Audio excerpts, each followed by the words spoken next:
Trollius and Roll. Pelin tavoitteena on kasvattaa Kullero-nimistä kukkaa, eli trolliusta.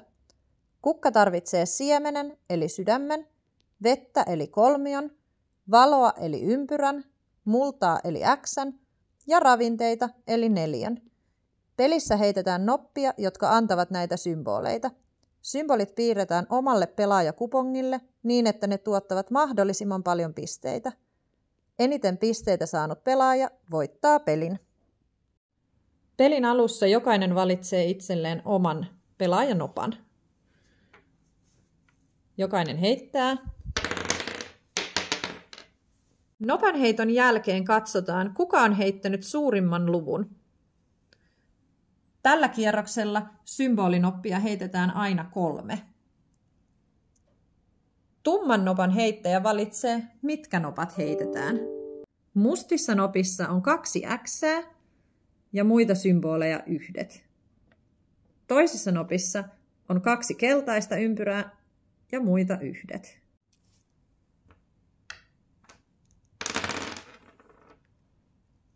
Edessä oleva noppa kertoo, kuinka monta symbolia sinä joudut piirtämään. Piirrettyäsi symbolit, anna noppa seuraavalle pelaajalle niin, että nopan silmäluku pysyy samana. Symbolinoppien heittäjä vaihtuu. Tumman nopan omistaja heittää 3 noppaa. Jälleen kun olen piirtänyt, annan nopan seuraavalle pelaajalle heittämättä sitä uudelleen. Tumman nopan omistaja heittää 3 symbolinoppaa. Jälleen piirrettyäsi annat nopan seuraavalle pelaajalle. Kierros on päättynyt, kun saat oman noppasi takaisin ja jokainen pelaaja heittää oman numeronopan. Miten symbolit piirretään? Katsot oman noppasi numeron ja valitset yhtä monta noppaa. Kuvittele, että tiputat nopat ihan ylhäältä niin alas, kun ne voi tippua. Aina vierekkäin.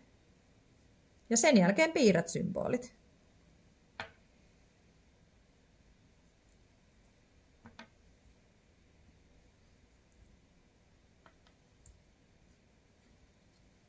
Poikkeustilanne syntyy, kun pelaajalle on tullut pylväs. Pelaaja on saanut 4 nopan.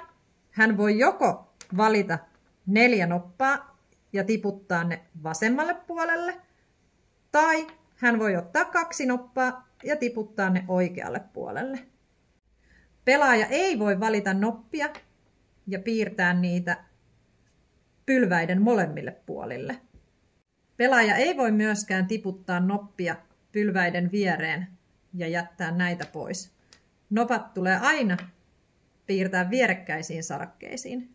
Kierroksia jatketaan, kunnes jonkun pelaajakuponki on täynnä ja pelaaja saa oman noppansa takaisin.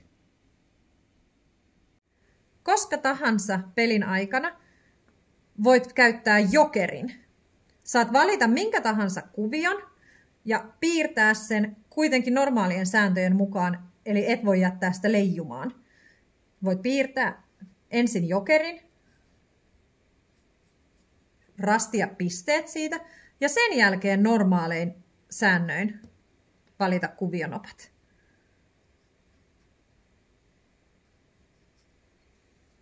Mistä kaikesta saat pisteitä? Tehtävistä. Ensimmäinen tehtävä, joka kulmassa eri kuvio. Tämä pelaaja on tehnyt tehtävän nopeiten ja siksi saanut 6 pistettä. Toinen tehtävä, 1 pystysuora, jossa on jokaista symbolia. Pelaaja ei ole saanut sitä aikaiseksi, joten ei ole saanut pisteitä. Tehtävään 3, pelaaja on saanut 4 pistettä, koska hänellä on pelin lopussa ollut toisiksi eniten X:iä. Nopein pelaaja on saanut tästä 6 ja kolmanneksi nopein on saanut 2 pistettä. Salainen tehtävä. Jokaisella pelaajalla on oma salainen tehtävä. Jos sen suorittaa, siitä saa lapun antamat pisteet. Peruspisteet. Kuinka monta samaa symbolia saat vierekkäin? 4 ei tule pisteitä, koska ne eivät ole vierekkäin. Kolmioihin saat 7 pistettä. 4 kolmiota vierekkäin antaa 5 pistettä. 2 kolmiota vierekkäin antaa 2 pistettä. Joten saat 7 pistettä kolmioista. Myös Xistä saat 7 pistettä, koska sinulla on suuri rykelmä Xiä. Ja sieltä saa 7 pistettä. Myös ympyröistä tulee 7 pistettä. Huomaathan, että 2 ympyrää ei anna yhtään pistettä, joten pisteitä tulee vain tästä isosta ympyrärykelmästä. Sydämet tuottavat 6 pistettä, koska jokainen sydän on aina 1 piste.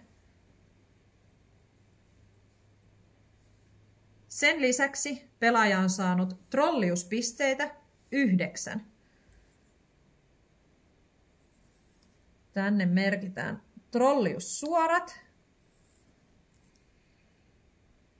Suora voi olla sekä pysty tai vaaka, ja järjestyksellä ei ole väliä. Mutta sama symboli ei voi olla 2 trolliussuorassa. Pelaaja on myös saanut 2 pistettä jokerista, koska hän ei ole käyttänyt jokeria. Yhteen laskettuna pisteet on 36.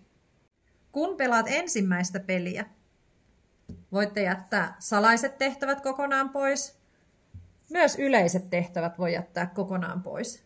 Pisteytys syntyy siis pelkistä pelaajalaudalla näkyvistä pisteistä sekä trolliussuorasta. Pikkuhiljaa peliin voi lisätä vaativampia elementtejä mukaan. Nauttikaa ajasta kulleron parissa.